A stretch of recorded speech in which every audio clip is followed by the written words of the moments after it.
करने से पहले मैं अभी स्वच्छता सर्वेक्षण चला हुआ पूरे भारतवर्ष में और शिमला में भी चला हुआ। और उसमें मैं सबसे पहले शहर के सभी जो नागरिक है, प्रबुद्ध नागरिक है, हमारे स्वच्छता मित्र है, हमारे स्वच्छता एम्बेसडर है, स्वच्छता वॉरियर्स है और मेरा पूरा स्टाफ है, उन सबको मैं धन्यवाद देना चाहता हूँ आपके माध्यम से, और आपको भी धन्यवाद देना चाहता हूँ। ये बहुत अच्छे ढंग से पिछले 2 महीनों से हमने एक मुहिम चलाई थी और हमारा मकसद है कि, और हमें पूर्ण विश्वास है कि इस बार की स्वच्छता रैंकिंग में शिमला बहुत ऊपर उभर कर आएगा। और इसमें सब लोगों का सहयोग है, चाहे लोगों ने फीडबैक दी है या कईयों ने डायरेक्ट काम किया है, कईयों ने हमारे ध्यान में लाया है कि यहाँ पे कुछ इम्प्रूव करने की ज़रूरत है। तो सबसे पहले तो मैं सब लोगों का धन्यवाद करता हूँ। जहाँ तक सेहत की स्ट्राइक का सवाल है, सेहत के लिए हमने पिछले 8 साल से सैप की एजीएम नहीं हो रही थी। कुछ महत्वपूर्ण जो निर्णय है वो एजीएम में लिए जाते हैं।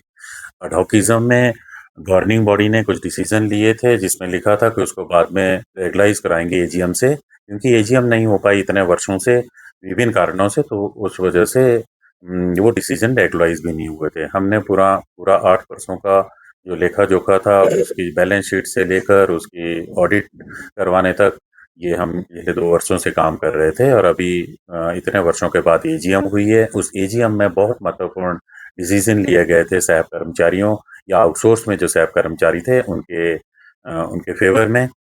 उसमें उनका सबसे बड़ा तो था जिसमें 60 से 70 लाख रुपए तक का खर्चा आएगा। तो इनका हर वर्ष जो है हम बीमा कर रहे हैं ताकि इनकी कभी दुर्घटनावश या नेचुरल भी अगर डेथ होती है या एक्सीडेंट में कुछ इंजरी होती है तो उनको उनके परिवारजनों को वो कुछ पैसा मिल सके जिससे वो अपनी आगे की आजीविका चला सके।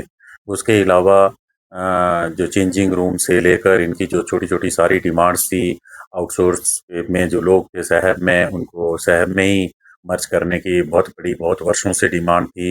इस ढंग से बहुत सारे डिसीजन हमने इनके फेवर में लिए थे, जिसमें एक डिसीजन जो 18-19 में एक डिसीजन लिया गया था कि उस टाइम सैलरी कम होती थी कि उनकी ग्रॉस की 10% सैलरी इंक्रीज करेंगे हर हर वर्ष 19 तक। और उससे बाद कोई डिसीजन कभी हुआ नहीं है, एजीएम नहीं हुई थी।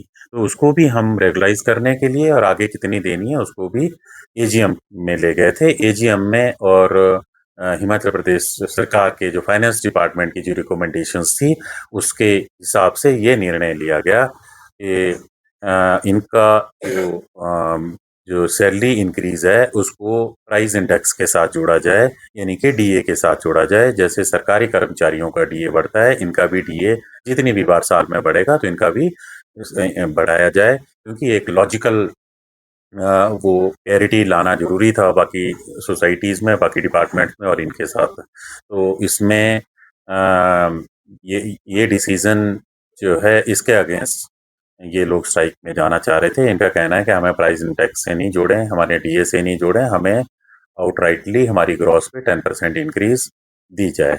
तो उनको हमने बुलाया था बातचीत करने के लिए जब इन्होंने नोटिस दिया, और उन्होंने उनको समझाया एक तो यहाँ पे मॉडल कोड ऑफ कंडक्ट लगी है, स्वच्छता सर्वेक्षण चला है, और this is not the right time कि आप स्ट्राइक पे जाएं। आपकी जो बातें हैं उसको पॉजिटिवली उसको हम एजीएम कर लेते हैं। हमने उनको विश्वास दिलाया था कि हम स्पेशल एजीएम कर लेते हैं, कि कोई डिसीजन एजीएम में लिया है वो रिवर्ट बैक भी एजीएम में ही होगा या कोई और डिसीजन उस पर लेना होगा। तो ये सारी हमने उनको चीज़ें बताई थी कि इस ढंग से ये हो सकता है, जो आपकी डिमांड है हम जरूर एजीएम के पास रखेंगे और स्पेशल एजीएम करवा के जो भी डिसीजन होगा उस पर हम अमल करेंगे। तो ये इन्होंने आउटराइटली तो नहीं, मेरे सामने तो उन्होंने कहा था कि हम अपनी जनरल हाउस में इस पे बात करेंगे और इस पे विचार करेंगे। और मैंने तो ये भी कहा था कि 31 मई जब आपका मॉडल कोड ऑफ कंडक्ट खत्म हो जाएगा उससे बाद भी आप ये चीज़ें कर सकते हैं और सर्वेक्षण भी खत्म हो जाएगा। अगर आपने ये आज कर 15 को करनी है तो आप इसको भी 1 जून को भी कर सकते हैं।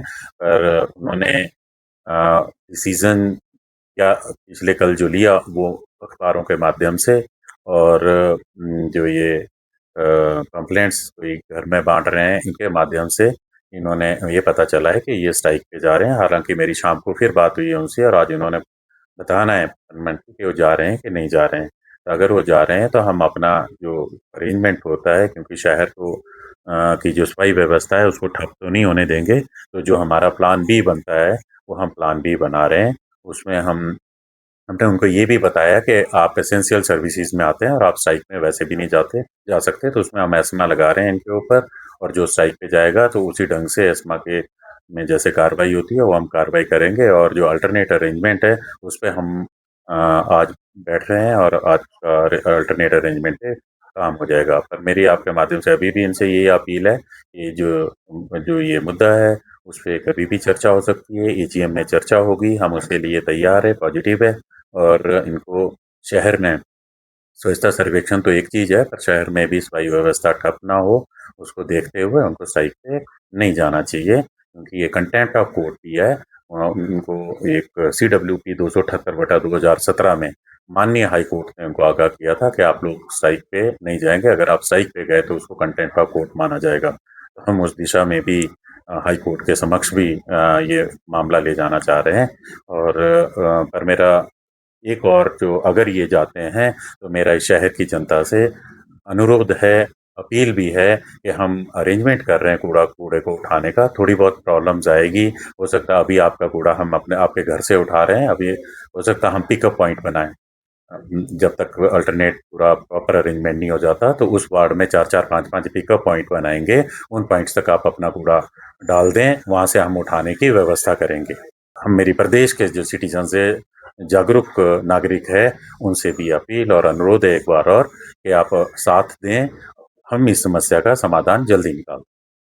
ऑब्वियसली मैंने आपको बताया कि हमारे पास और कोई चारा नहीं है, क्योंकि हालांकि हमारे फैमिली के मेंबर है, हम इकट्ठे होके काम करते हैं। ये शहर में ऐसा नहीं है कि हम ही काम करते हैं या वही काम करते हैं, ये एक फैमिली है, हम लोग काम करते हैं। काम अलग अलग है सबका, पर हम एक ही ऑर्गेनाइजेशन के लिए और एक ही शहर के लिए काम कर रहे हैं। तो उसमें कई बार ये चला रहता है डिमांड्स, और ये कभी ख़त्म नहीं होती, पर जो जेन्युइन डिमांड्स है उनकी सुनते हैं हम और उनको रिजॉल्व करने की कोशिश करते हैं। तो जो जहाँ तक एस्मा की बात है, और एस्मा के बाद भी जो कार्रवाई होगी वो वो बाय वर्च्यू ऑफ जो एक्ट बना है उसके हिसाब से करनी पड़ेगी। एक मामले ये रामेश्वर शर्मा जी, और वो बहुत अच्छे ऑफिसर थे। जहाँ तक मैं इस ऑर्गेनाइजेशन का हेड हूँ, तो अगर मेरे से पूछेंगे तो वो अपने काम में भी परफेक्ट थे। उनकी जो बहुत सौम्य स्वभाव था सबके साथ। मैंने किसी के साथ उनको कोई भी डिस्प्यूट या वो होते हुए देखा नहीं, या मेरे मेरे तक नहीं आया है। और ऐसा मुझे लगता नहीं है कि भाई उनका कोई सर्विस में या यहाँ पर जब वो काम करते थे उस प्रेशर की वजह से कोई दबाव होगा। हालांकि आज आजकल तो जहाँ पे भी हम जॉब करते हैं तो जॉब का जो स्ट्रेस है थोड़ा बहुत, तो हर किसी के ऊपर होता है, पर मुझे नहीं लगता कि उनके ऊपर ऐसा कुछ होगा। अदरवाइज मेरे ध्यान में जरूर ये मामला आता। वो अपना काम अच्छे से कर रहे थे, और उससे पहले भी वो 2 दिन छुट्टी पे थे, शादी में गए हुए थे, उस दिन भी उन्होंने कहीं जाना था शादी में। तो ये अनफॉर्चुनेट है, और हमारे इस परिवार के लिए भी, नगर निगम के लिए भी ये बहुत दुख और शोक की घटना है। तो पर मुझे प्राइमा फेसाई मुझे नहीं लगता, क्योंकि हेड होने के नाते मेरे तक 1% भी कभी ना कभी कोई चीज़ पहुंचनी थी अगर ऐसा कुछ होता।